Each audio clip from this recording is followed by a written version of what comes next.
People always ask how I balance my family life with 400 shows a year. I'm just doing what I love with the people I love. It's my magic life.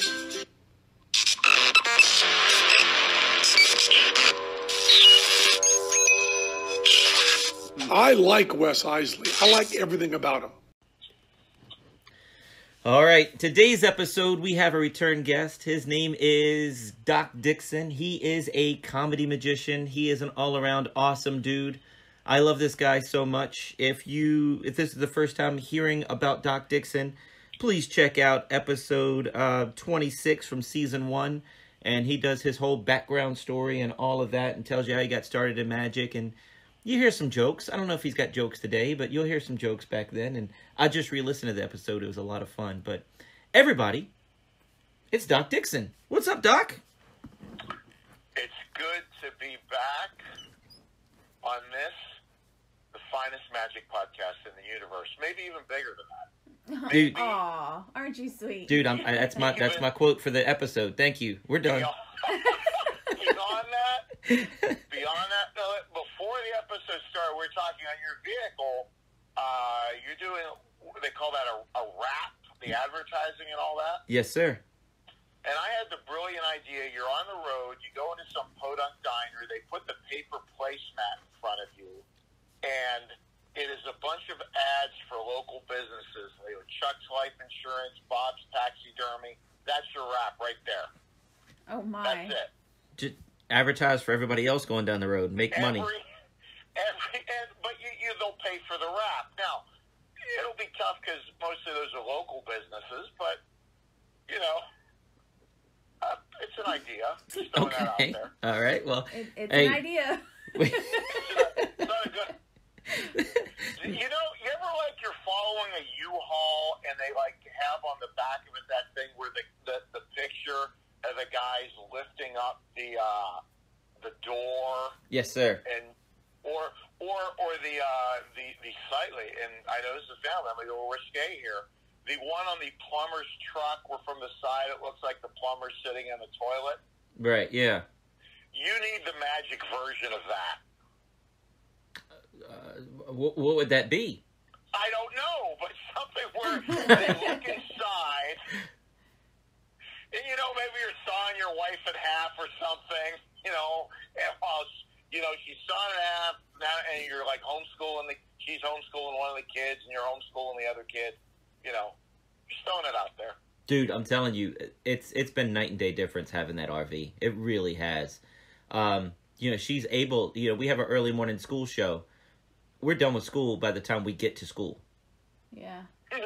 It is so, because in the past, we had a magic van, and she just sat in the back, and she just watched Disney movies or whatever, and we're sitting in the front listening to podcasts, and we get to the school, and then we, drive home, and then we all take naps because we had to get up so early, and then we start school at 5 p.m. Now we're getting it done before we get to the first show. It is so nice. Now, how many children do you have? 3. We have a 10-year-old little girl and then 18-month-old twins. And we're done. We're not going to try to catch up to you. How many kids does he have? Yeah, I remember when I had 3 kids.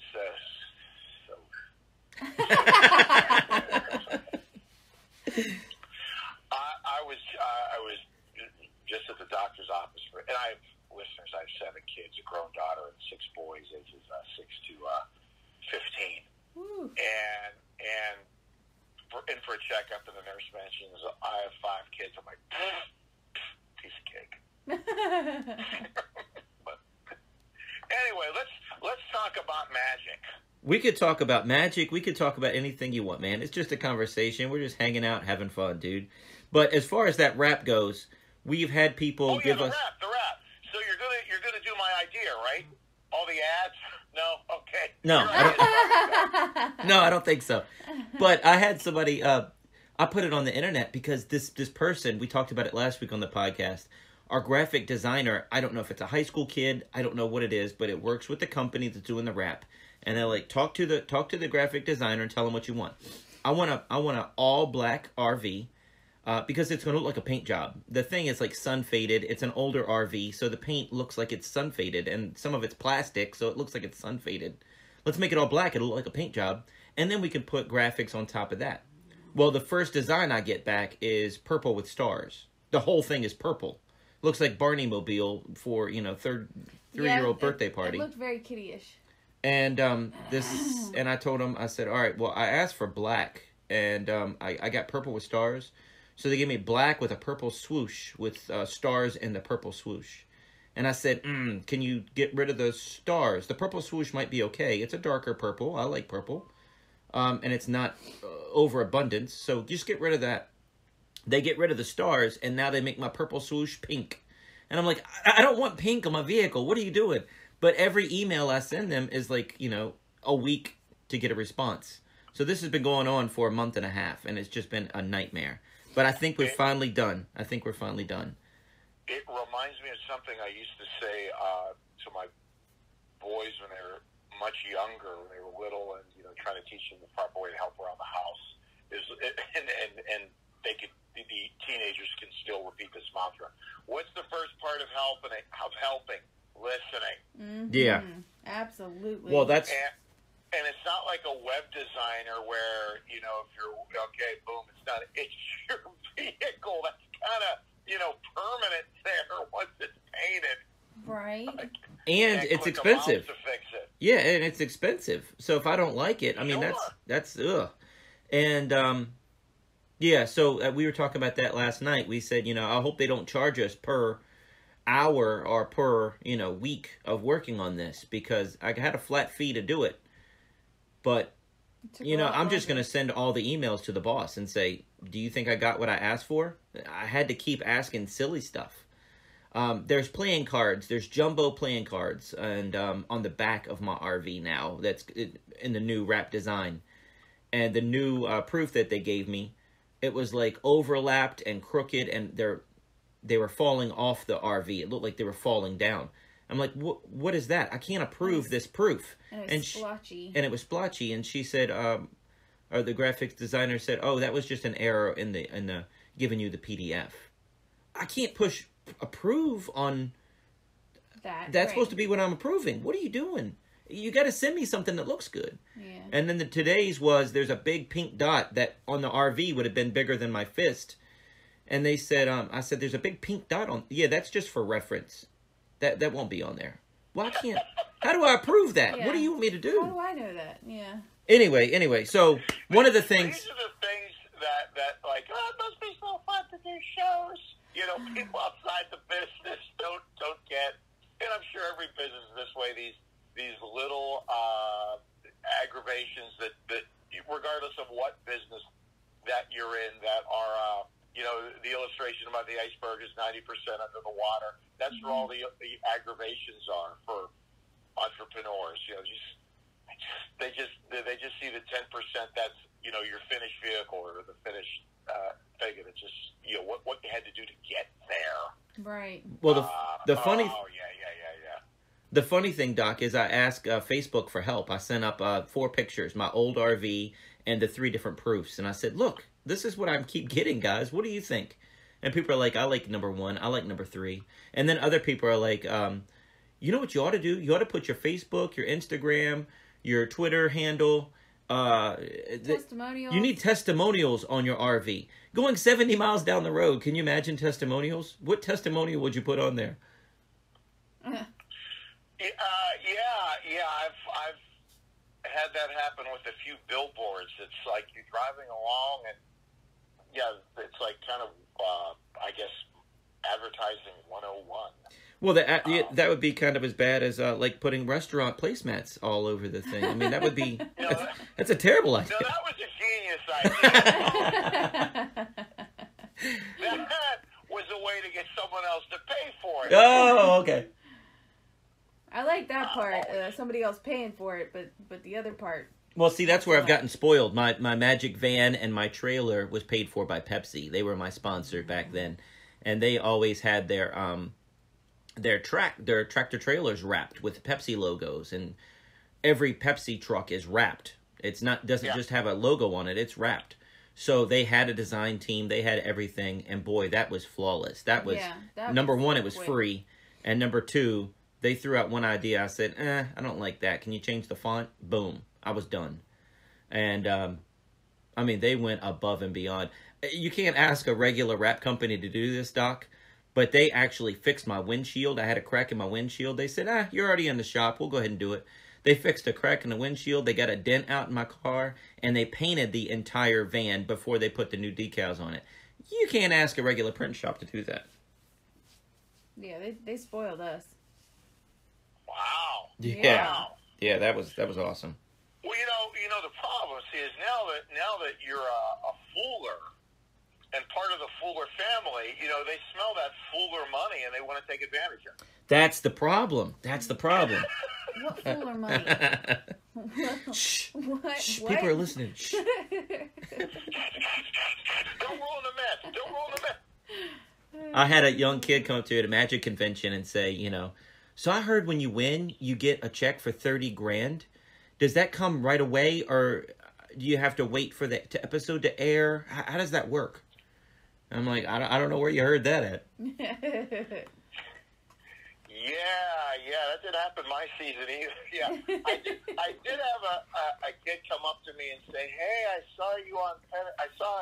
Are you on Penn and Teller Foolish? That was great." I go, "Thank you very much, young man." And then the kid asked, "Which one were you, Penn or Teller?" Oh no! That's so great. Wait a minute. At least they recognize you from TV. That's the point. At least, I have the weird thing, and I know this is going to sound like a joke, but it's a fair amount of truth to it. Particularly after the episode aired. Mine would have aired September 2019. When I perform, I wax, handlebar my mustache. It's almost like Clark Kent's glasses. Oh. That the likelihood of me being recognized, and I think what happens in their head is if there's like some vague recess in their brain where someone may have seen me, they're semi-imagine they see me. But if they see the mustache wax, that clicks over magicians, and that sends the file folder in their brain to, oh, he does magic. And yeah, but if it's not, I'm just that schmuck at Walmart then. Dude, I had the same thing happen, the Clark Kent thing with Ed Alonzo. In 2008, Natalie and I were on our honeymoon, and we went to the Magic Castle. And we got there super early, and Ed Alonzo had jeans, a t-shirt, and just regular hair. And, he didn't have it spiked all up and crazy looking.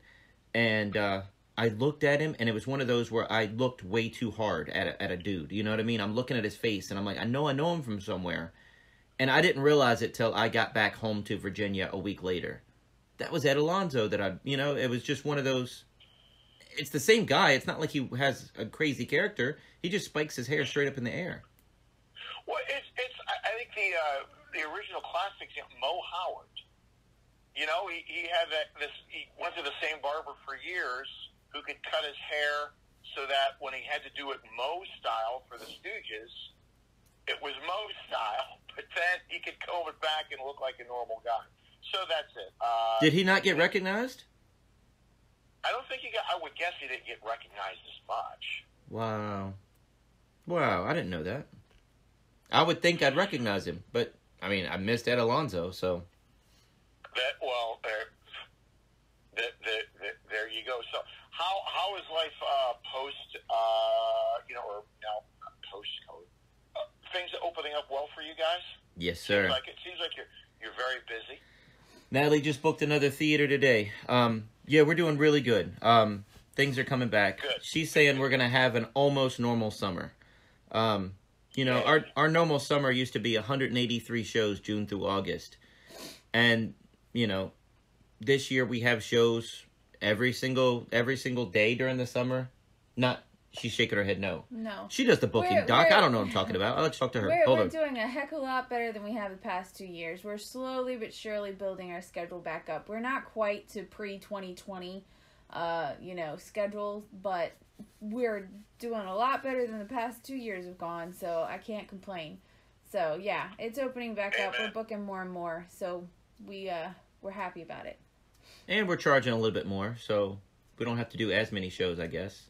But we didn't double or triple our fees. No. We didn't go crazy. But also, Doc, that RV that we drive, man, it's $1 a mile. So we had to go to Northern Virginia, which is like D.C. from Richmond, and it was 100 miles away. So it's $200 there and back, just to get to the gig. Yep. Mercy. Yep.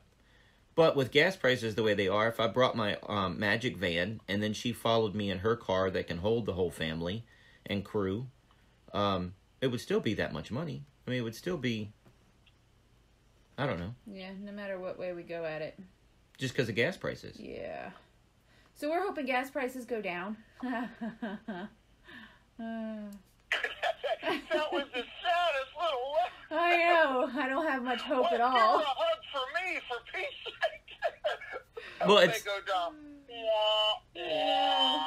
Because I don't have much hope. Every time gas prices go up, it usually stays there. You know, it doesn't go back down. So, you know, we'll see. Well, I've been watching the prices on fanning powder and slush powder.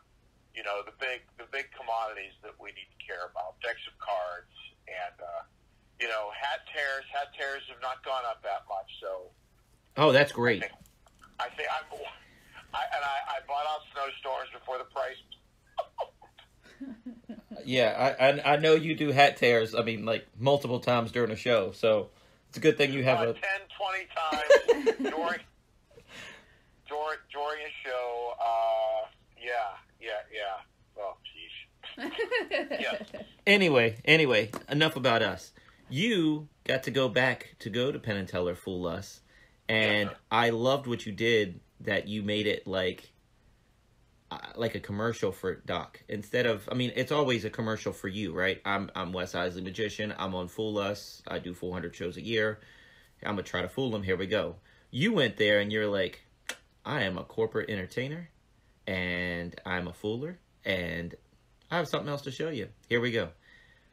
It was great for, was it trade show work or corporate work? What was it?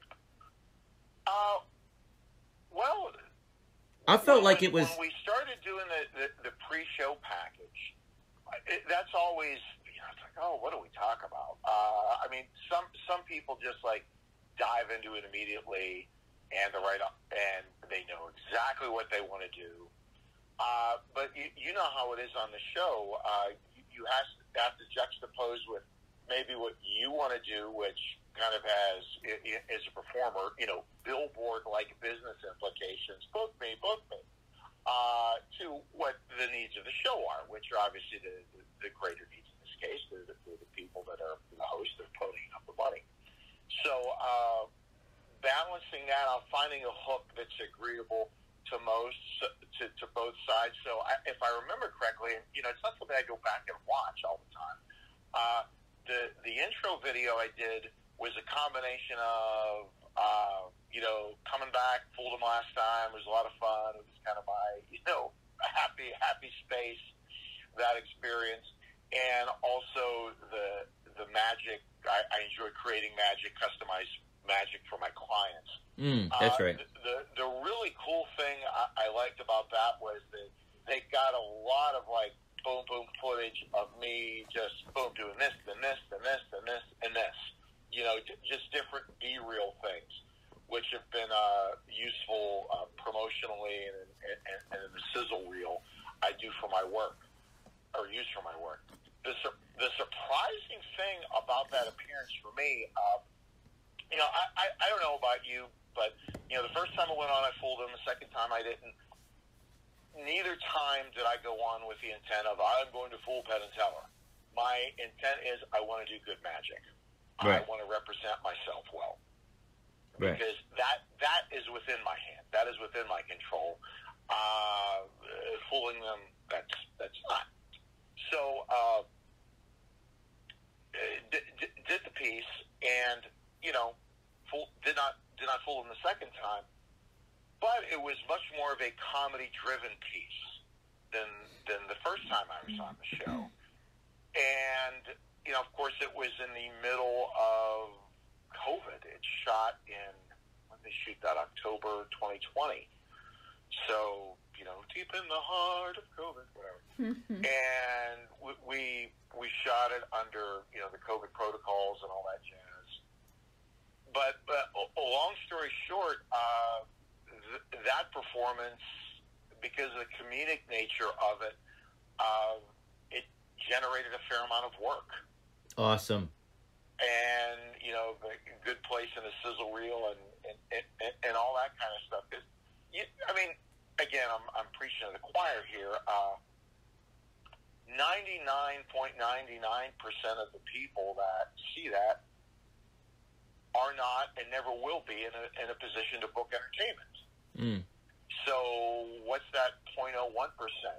You know, and if a fraction of that 0.01%, like, that guy's funny, and and they happen to book entertainment, well, yay. And it doesn't take too many of those to, you know, make that profitable. If it hits the right people, it's steered to the right people, and you know, thankfully, knock wood and all that good stuff, that's what happened to me with that. You know, so well, that's also why your sizzle reel is so important. important. The non-fooling to the fooling experience, it truly, Penn, as he says in many interviews, you know, truly, that point of it is not fooling. The point of it is the performance and what happens with it. I mean, no better illustration, you know, 1,000 times more illustrative of that than me is Piff, who is never fooled them, and between Foolish and AGT, it's made his career. Yeah, and you're having that on your show reel, so now you can gear those numbers to 100% of prospects. You know, you send it out to potential customers. So you're taking advantage of that and using it for marketing, which we're lucky we're able to use that footage. Oh, sure. Absolutely. How crazy was it? How crazy was it performing for just a television screen as an audience? I mean, was it cold? Was it more intimidating? Because I really played to the audience that was in the room.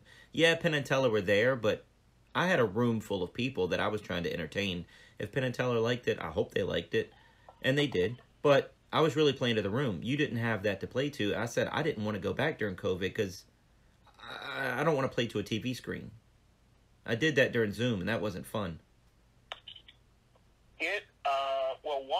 It was in a bit of a state of flux as in regards to what would happen as far as the audience. I mean, in leading up to the performance in the weeks before, would they have a few people in there? What would happen? And it turned out when I got there, it was Penn, Teller, and crew. That's it. You know, were there. In my piece in particular, the second routine was very much a comedy-driven piece, and the magic happened at the end.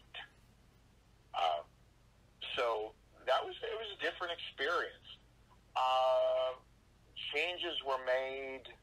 Like, okay, in one of the parts of the routine, originally, Teller was going to sign my finger, my actual, finger.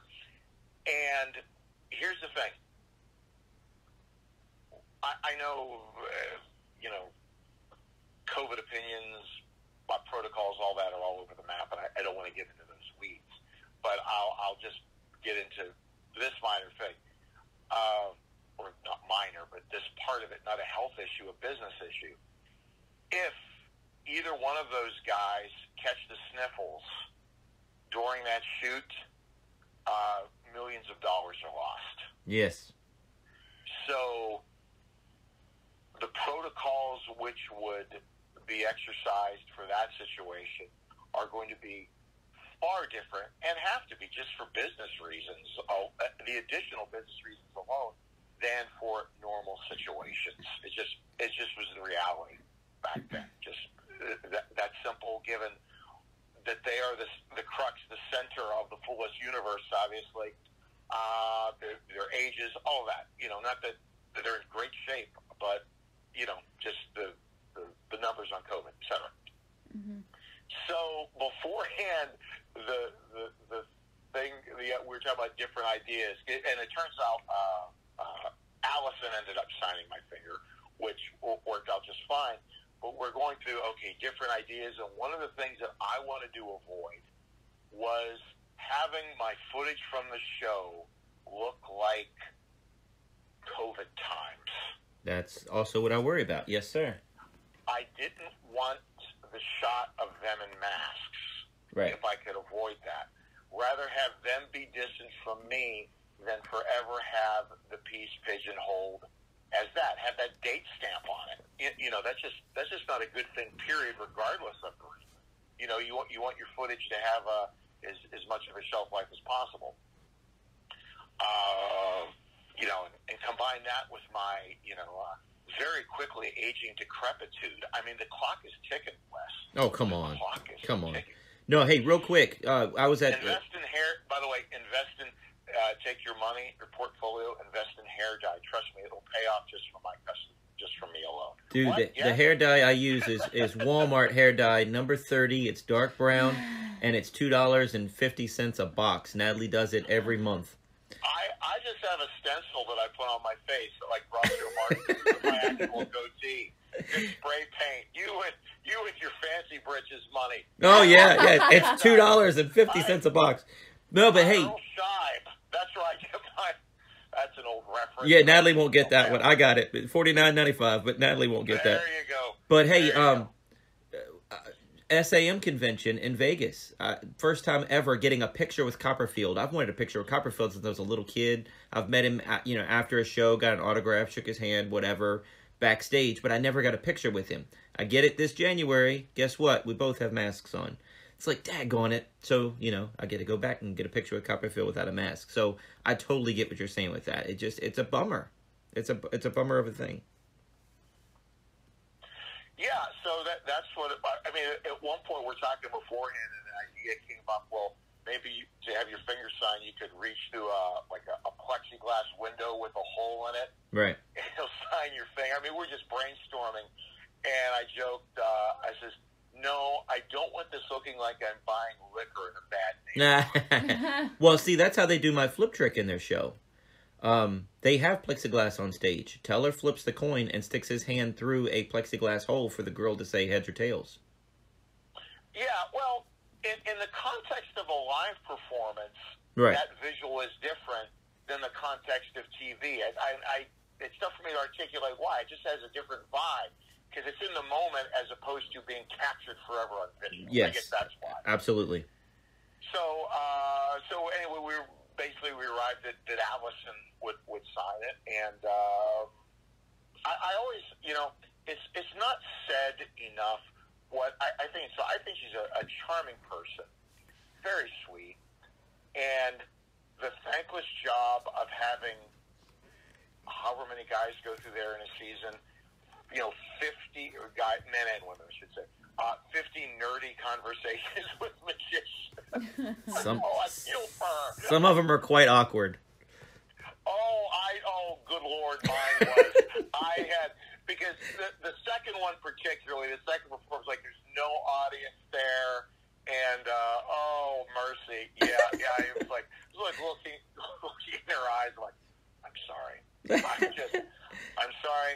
I wish I could have said, you have a laxative because I'm having a brain fart right now. My brain is so locked up, nothing's moving.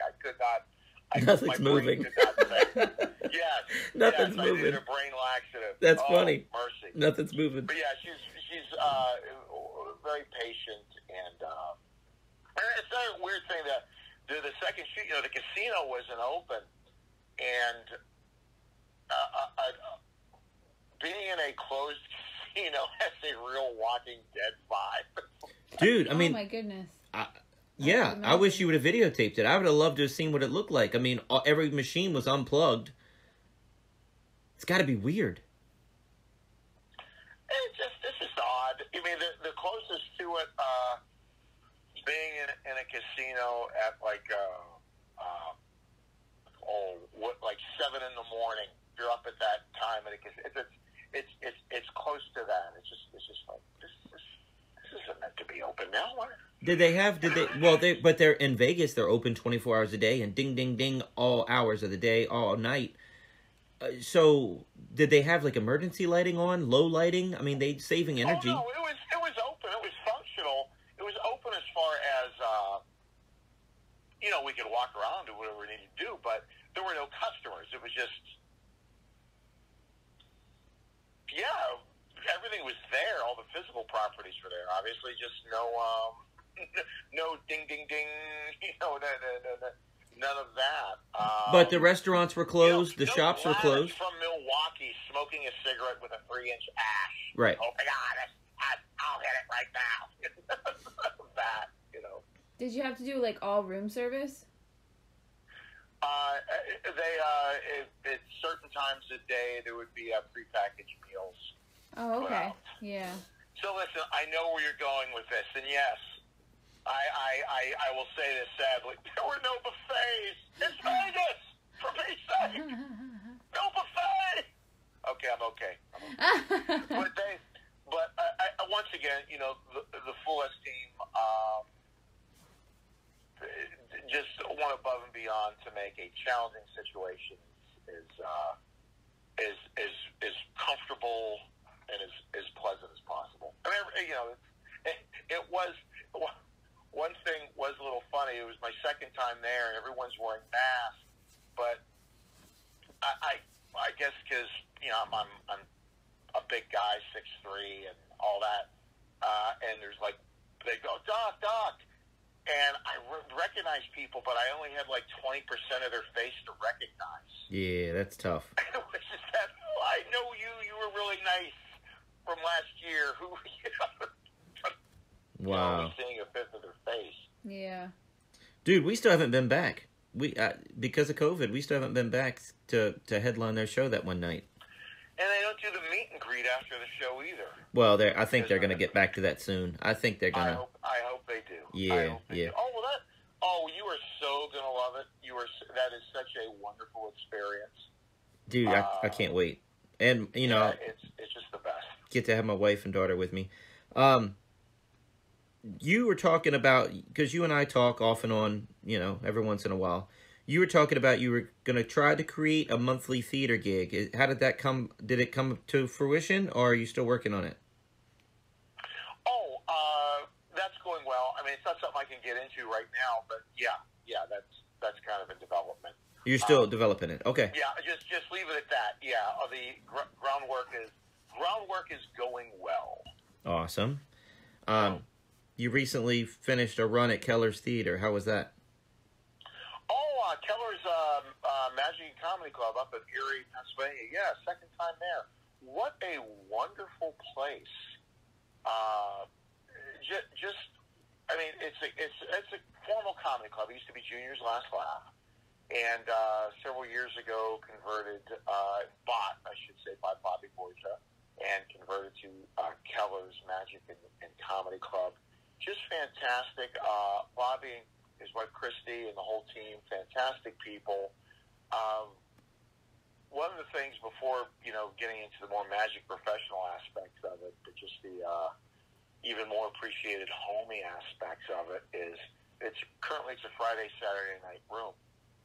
And after the Saturday night show, after the patrons are gone, the chef there will throw down some home-cooked meal. When I was there, it was pierogies, which, living in Georgia now, after living my whole life in Pittsburgh, I don't get a lot of pierogies down here.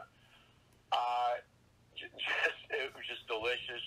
But more than that, just the wonderful vibe of hanging out with the other show folk, the waitresses, all that, the owner, and just that hospitality. It's a very home away from home vibe.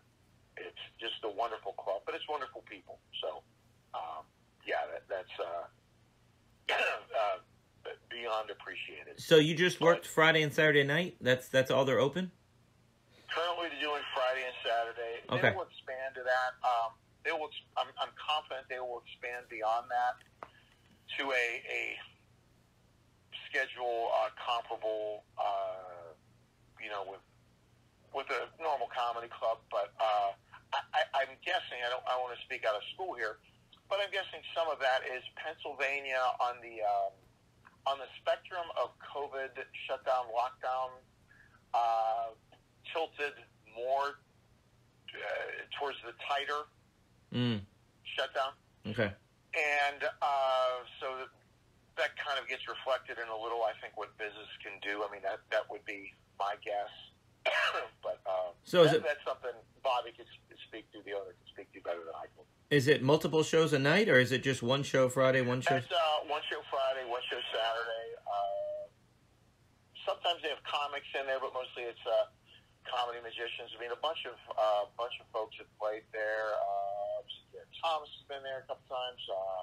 Buddy Denny Corby's been there. Good buddy Jason Allen was just there. Eric Tate was up there. They also have a behind the bar magic there too, which is really cool. It's just a great venue. Wow, that's awesome. Yeah, I'm going to be back up there this summer and looking forward to it. Well, I'm just looking through my notes here. I just want to let everybody know how awesome of a dude you are. Doc, I love you. I appreciate you, man. Looking out for me. I just want to make this publicly known. I woke up one day and my email was, my Facebook stuff. People were saying that I was promoting knockoff Chinese websites, and I have that magicians group that's got, 16,000 members now. And I had promoted a knockoff awful website, but I didn't know because the name of it, the regular website, I'm just making up a name because I don't want to give them props, right? Sure. The regular name would be like Harry Houdini's Bookstore, and you buy magic there. But the knockoff Chinese site would be called Houdini's Bookstore. And I promoted them on that site for 16,000 magicians. And all these people were going on other forums and things talking about how I'm promoting awful things and doing this and doing that. And no one took time to think, it's Harry Houdini's Bookstore and Houdini's Bookstore. Maybe he made a mistake. You were the only one. You actually reached out to me and said, hey, Wes, I just want to let you know this is going on. Holy, I didn't know. I didn't know that was even happening. God bless you, Doc. God bless you. Thank you, man. I appreciate that, man. Oh, sure, brother. I mean, you're very welcome. And, the reality is, I mean, these sites selling this stuff, if you're just, you know how it is. Your husband, father, you're running a business, you got a million things to do. You don't analyze every website you look at, like you're looking at the Zapruder film. Right. Forgot who shot JFK or something, And so it's very easy to make that mistake. And sadly, I see. Well, first, yeah, I'm glad. It goes without saying. Of course, it's an easy mistake to make, and I am troubled sometimes of when I see the amount of storming the Castle Frankenstein with torches. Right, and that's what they were doing to me. And I woke up to that. When it's so easy to just say, hey, bro, you may not know. Oh, boom, done. Gone. Right. Just this,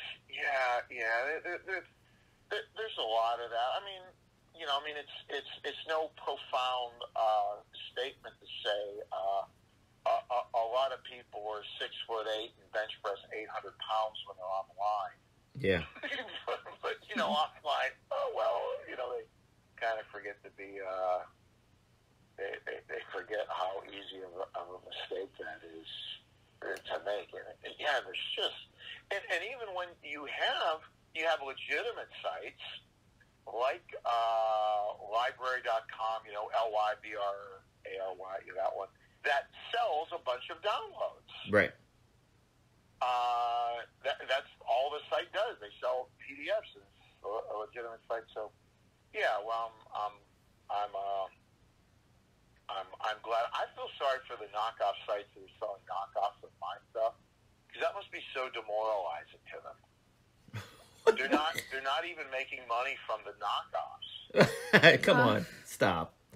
I feel bad for those. I remember once the lighter side of this. He's no longer with us, but Bob Cassidy, the mentalist author. Oh yeah, actually posted once. He was selling something, and I believe this is accurate. Or I should say, I believe I'm remembering this correctly. He said this was a limited edition ebook, and I thought, what faith you have in humanity, sir? Wow. That you don't think that an ebook won't be ripped off, but it is indeed a limited edition. Well, maybe he was saying that I'm only going to offer it for a little while, but he didn't understand technology. He didn't understand how the internet worked. He was an older dude. Oh, I'm sure that was his intent and his hope, but it may have been also a bit of sarcasm on his part. I'm not sure. Sarcasm from him is a possibility as well. The thing is, I wish that more things. I wish that certain things like sold both. I have a few friends that are cruise ship magicians, and we've shared the angst of, okay, I'm about to get on a boat. I would like to take these 27 books with me to read. But, you can't. And so it would be great if there were more e-books and maybe a better way to do that. But there's not. That's the reality. But we do live in an age of really great books coming out. So I'm working on one myself. I don't know if it'll be great yet because it's not done. What is it? What is it on? Can you tease? I can tease a little.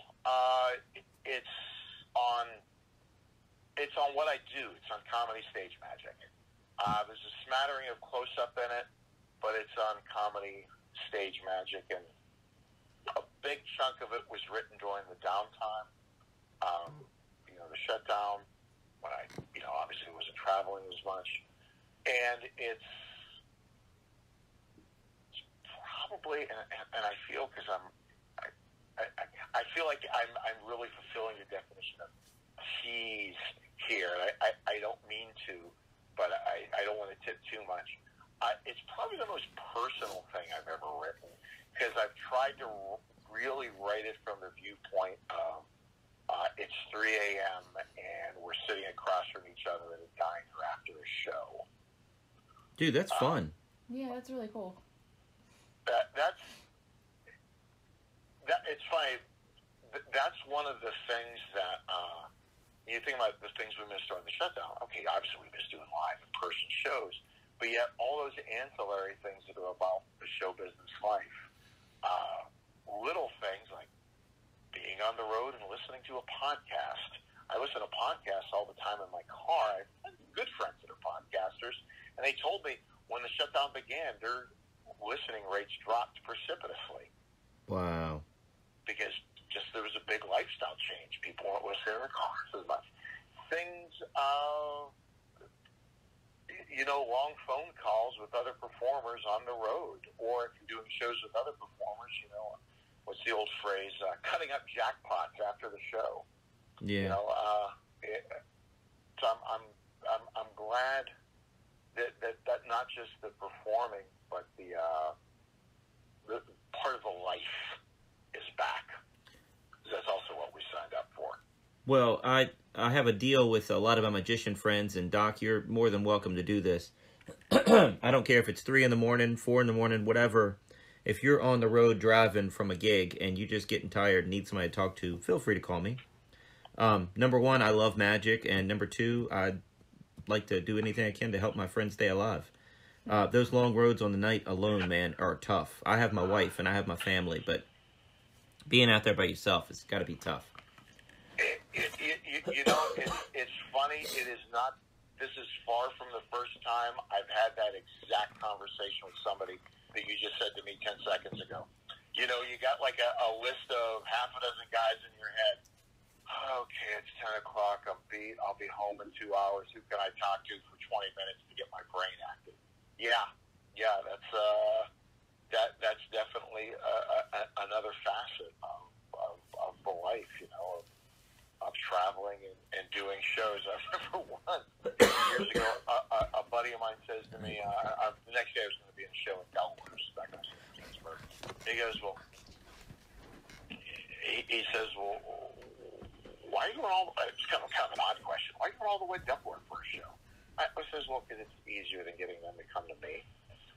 It's just what the life is. So traveling traveling all the way there for a show the next day. And yeah, it's just part of what we do. I hear you. Of course, not all of us are. You are the Partridge Family of magic. That's the motif for your vehicle.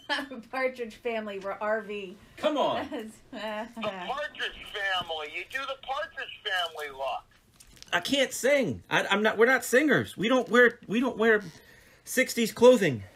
Well, that's why Bell bottoms. The Partridge Family of magic.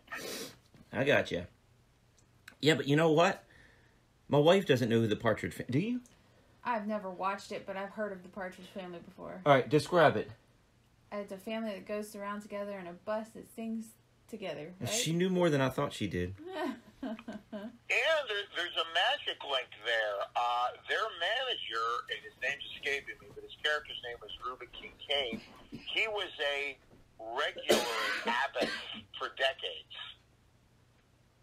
I can't think of the actor's name, but he was an Abbott's guy. Wow. And he'd be at the get-together. Yep. That's awesome. And Shirley Jones, the mother of the Partridge Family, her first husband, Jack Cassidy, I know he played a magician several times. He had that kind of cliched look, the goatee and all that. But I think he may have been into magic too. So it's there. It's just waiting for you. Yeah. It's going to continue to wait, Doc. I can't do it. Okay, you're leaving money on the table, brother. Well, let's see. Are you a collector of magic? I'm sitting in my magic room. I don't know. This is above a 2-car garage. So my magic room is as big as a 2-car garage. And I have a ton of magic in here. And in my 2-car garage, I have illusions and magic magazines from day one to when they ended, and linking rings and bookshelves upon bookshelves of books down there. Do you collect magic? I have, well, it depends who you ask. If you ask my wife, yes, and too darn much. There's an argument to be had for that. Now, I have a pretty expansive library. That's kind of my weakness. Okay. As far as props, not really. I have a few illusions, but I will probably not purchase any more. But books are a serious weakness for me. All right. And it's tough because we are in a golden time of really good books. In fact, good books coming out. What are your illusions? I have I have too many guillotines. And some of these are just gifted to me. They just fell into my lap. I have like 3 or 4 guillotines, head chopper. Like 6-foot guillotines? Yeah, 6-foot guillotines. Wow. And it's not, frankly, my goal is for a couple of them to just paint them and use them as scenery for Halloween shows. I think they're better for that.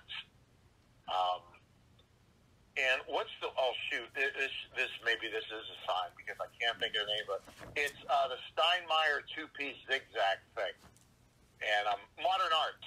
Okay, you have that's a modern art sitting in a case here.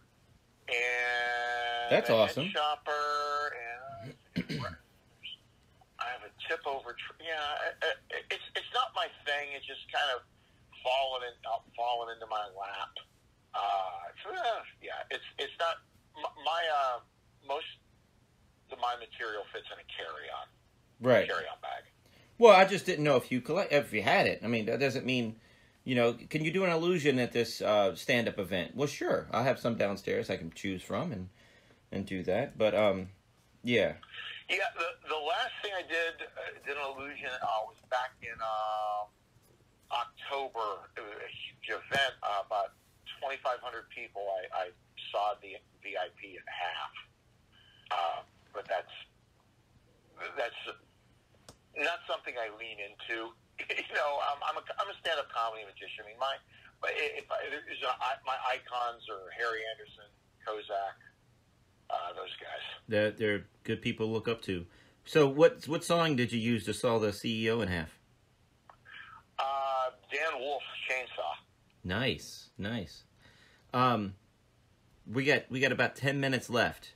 You told me you were a grumpy old man and you had not beefs and magic, but you had some things that you wanted to put your foot down or talk about. Do you was that a joke? Was that a joke? You know what? Grumpy old man. That's what you said. Please get off my lawn, Wes. Please.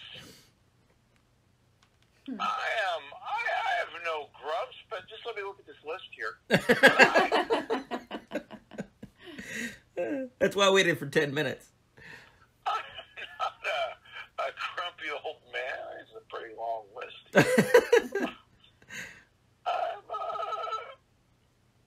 Okay, I'm picking lists. Okay, I'm picking things at random here.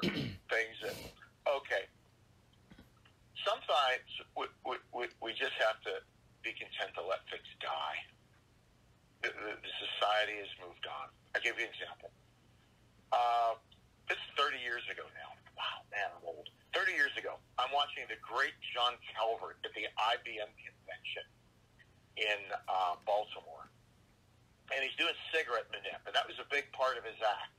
And he had the cigarette droppers, all this, and a couple dozen cigarettes appear out of the air. And, Calvert was great.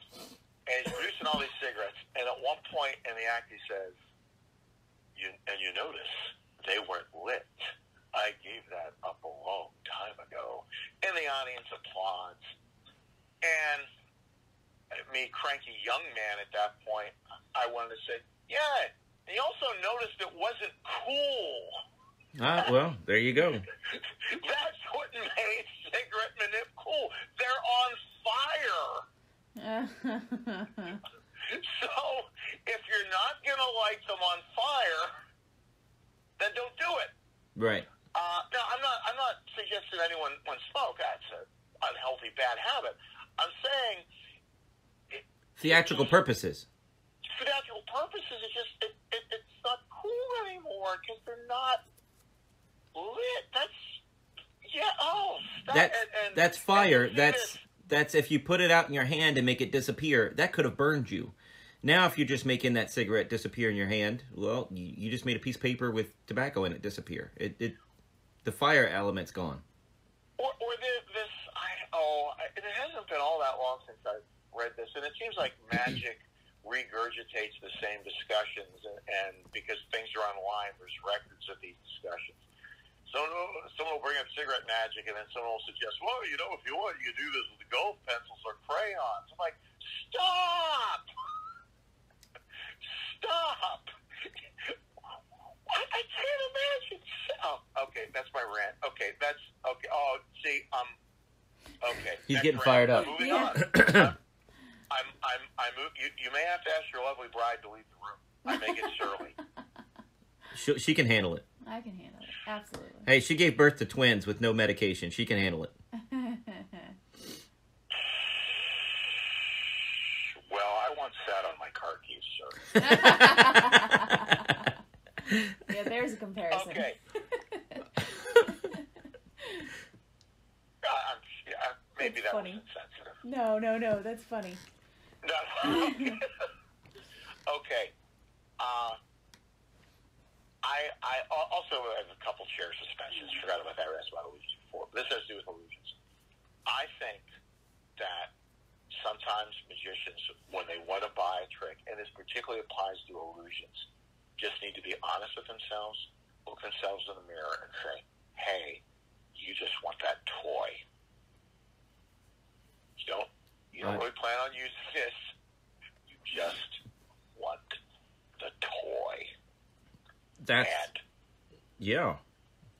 And I know that's not true with you. I'm just supposed to show that you use this stuff. No, I don't. And so I'm not. No, I don't. I'm trying to help your brother. No. But there's always that. And I've asked this question myself sometimes, and I'm embarrassed to say some purchase. I'm like, oh dang, I just wanted this toy. I just wanted this toy. And if it's an inexpensive toy, that's fine. Get down with your bad self. But I think some some of the, and this isn't so much a rant, it's just something I'm exploring in my own head. Some of the things that illusions do, that we want from illusions in our show, are more related to production value, size, that visual impact, and more than an illusion themselves, and can be accomplished through ways that are beyond having to schlep around a big box. An example of that, a friend of mine had this mall gig about 3-4 years ago, and brainstorming, they want me to produce Santa. What do I do? And this guy had, he didn't have tip over trunk or whatever, any of the ways that you might produce Santa that were going to make it happen. It was at a mall show, so all the angles that go along with this right aren't going to work. Until finally, through a suggestion that wasn't mine, I'm trying to remember who gave the suggestion. It was just a smart suggestion. Just do a big snowstorm, crank up the music, and then point to the back of the room and go, and there he is! That's perfect. That is just the smartest, most practical solution. Double up on your snowstorm load. Snow's everywhere, confetti's everywhere. Everyone's having a great time with it, and Santa walks in. Ta-da! So instead of spending, $1,000 or more, he spent $3.